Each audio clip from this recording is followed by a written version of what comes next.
Alright, this is a travel guide for the country of Norway.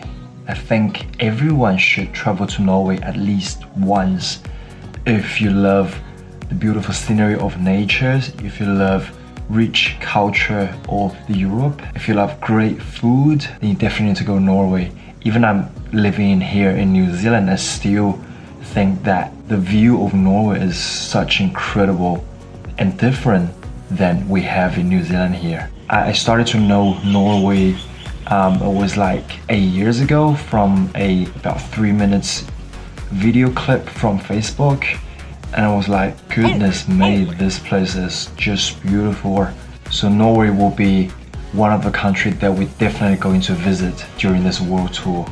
Before we unfold the Norway travel guide, I just want to quickly let you know that I'm making travel guides for myself and for you. In October 2022, I am going for a world travel, so I will be using those travel guide myself. Therefore, everything that I'm going to uncover is something that I found very useful, so hopefully it will be useful for you as well. If you enjoy travel, make sure to subscribe my channels, as I am going to make a lot more travel guides. And as usual, I will leave my full notes and also the marker in the Google map in the description below.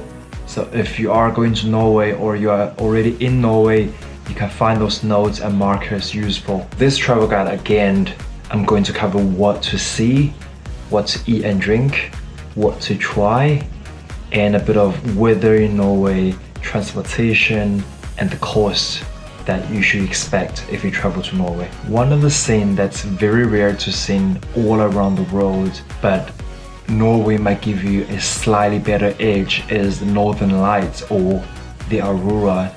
If you find yourself in northern Norway between October to March, you might find your luck to see this amazing, unbelievable scene.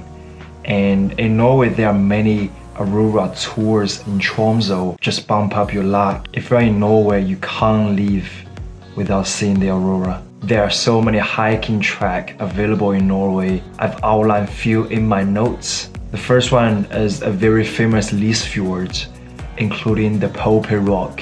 It is an 8-kilometer round trip, take you about 4 hours. There another beautiful and very famous place of Norway hiking tour is Kjak. There's a rock in between the two mountains. It's just amazing, that one of the kind you couldn't find elsewhere. Kjak tour is gonna take about 11 kilometers or 6 to 10 hours to walk. Tromsø Fjord is also an amazing track where you are immerse yourself in the ice trekking, Aurora, and lake view. Trolltunga is another amazing tour, but it takes a little bit longer to get there. In general, it's 28 kilometers or between 10 to 12 hours. There are a couple of other hardcore trekking tours that if you're into it, go check my notes in the description below. Norway is also full of museums. There are so many museums like the Far Museum, Norwegian Maritime Museum, Viking Ship Museum. By the way, Viking are originally came from Norway. Norwegian Folk Museum, Kon-Tiki Museum. And the good thing about that is that all of those museums that I just mentioned above are only 15 minutes walk between each others. They're all in a place called Bygdøy, which is why that place is now called the Museum Peninsula. If you're sick of city life and just want to enjoy living in a village with fishing, Aurora, mountain, then Lofoten Island will be the dream place of you. And vice versa, if you're sick of countryside life and wanted to visit one of the beautiful cities of the whole Europe, then make sure you go travel Bergen. Especially the waterfront district Bryggen is the World Heritage listed, with a colorful wooden building lying across the ocean front, now occupied by the boutique artists and the restaurants, as one of the most popular tourist places that you and I must visit. Fancy art?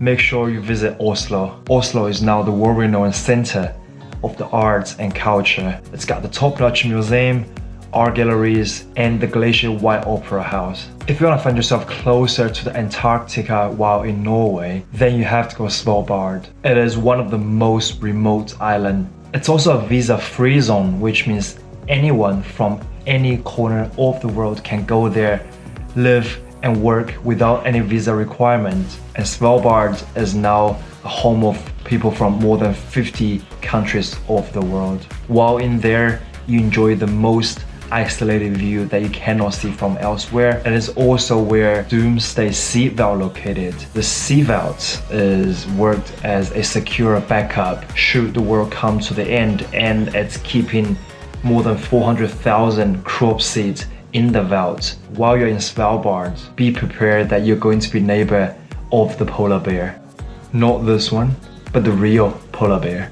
One of the most common food in Norway is herring. It is a fish that is also called silver darling, and it's very popular and common in Norway, and the Norwegian people eat it with so many different cooking styles. It could be salted, smoked, pickled, dry, grilled, fried, eating with sandwiches, salads.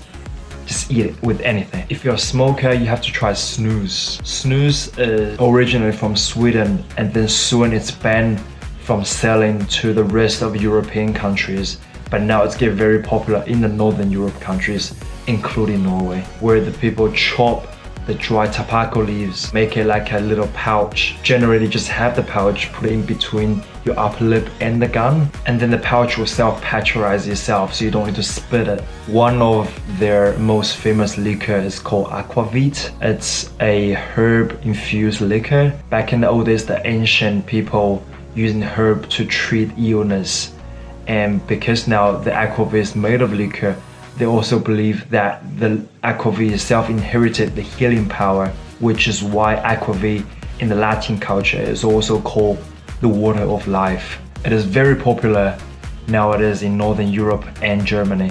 One of the interesting stuff that Norwegian people have is brown cheese. It's one of a kind that you either like it or hate it. It's made from the whey of the goat milk, and then they just boil it, and the sugar from the milk get caramelized and turn into brown and get into a flavor of a caramel. It tastes like toffee apparently, and Norwegian people just have it every single day. If you like seafood like myself, you cannot miss king crab. In Kirkenes, they have king crab safaris where they'll take you on the boat to capture the wild king crab and then take it back to the hub, cook it and eat it while it's fresh. It's one of the things that you and I definitely should try. That's it for the Norway Travel Guide Part 1.